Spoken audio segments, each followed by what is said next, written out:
السلام علیکم ورحمۃ اللہ۔ آج کی حدیث شریف حضرت ہلال ابن یساف فرماتے ہیں کہ ہم تابعی جلیل حضرت سالم رحمۃ اللہ علیہ کی خدمت میں تھے، تو ایک آدمی کو چھینک آئی اور چھینکنے کے بعد اس نے بجائے الحمدللہ کہنے کے السلام علیکم کہہ دیا، تو حضرت نے جواب میں کہا وعلیک وعلی امک، تجھ پر اور تیری ماں پر سلام۔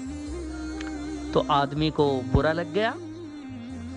حضرت نے فرمایا کہ بھائی، میں نے نبی کریم صلی اللہ علیہ وسلم نے جو جواب دیا تھا ایسی ہی ایک حرکت پر وہی جواب دیا ہے، اس لیے برا ماننے کی بات نہیں ہے۔ آپ صلی اللہ علیہ وسلم کی خدمت میں ایک آدمی موجود تھا اور اس کو چھینک آئی اور اس نے السلام علیکم کہا، تو آپ علیہ الصلاۃ والسلام نے بھی اس سے یہی جواب میں فرمایا تھا علیک وعلی امک، تجھ پر اور تیری ماں پر سلام، یعنی اصلاح کی غرض سے آپ نے سلام کے جواب کا یہ طریقہ اختیار فرمایا۔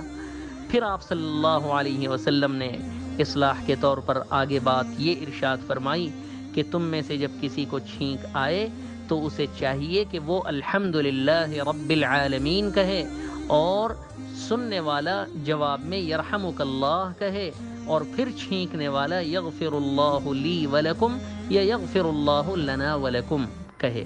اس حدیث شریف کو امام ابو داود اور امام ترمذی رحمۃ اللہ علیہ نے روایت کیا۔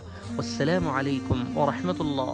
بسم اللہ والصلاة والسلام علی رسول اللہ۔ حدیث اليوم عن هلال بن يساف رحمه الله قال: كنا مع سالم بن عبيد فعطس رجل من القوم فقال السلام عليكم، فقال له سالم وعليك وعلى أمك، فكأن الرجل وجد في نفسه فقال أما إني لم أقل إلا ما قال النبي صلى الله عليه وسلم إذا عطس رجل عند النبي صلى الله عليه وسلم فقال السلام عليكم، فقال النبي صلى الله عليه وسلم عليك وعلى أمك، إذا عطس أحدكم فليقل الحمد لله رب العالمين، وليقل له من يرد عليه يرحمك الله، وليقل يغفر الله لي ولكم، رواه الإمام أبو داود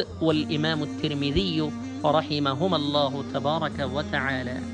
سر سے لے کر پاؤں تک جو مظہر قرآن ہے، سارے انسانوں میں وہ سب سے عظیم الشان ہے۔